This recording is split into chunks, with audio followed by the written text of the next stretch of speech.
তাই না বাবা? ঈদ? ও হ্যাঁ হ্যাঁ হ্যাঁ মা, আজকে আমার গইলে ঈদ হ। তুমি এখন কই বাজান? আমি আমি মা একটু ঘরে শুয়ে রয়েছি মা। ঈদের খাবার রান্না করস নাই বাবা?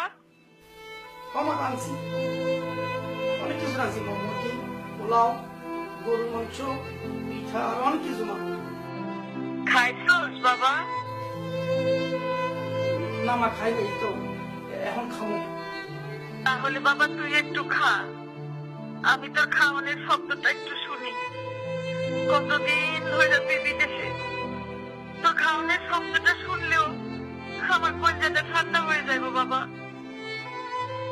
রে বাজান, কত কষ্ট না কেন, খাইছস? এখন মা খাইতেছি, তুমি শব্দ করো না মা।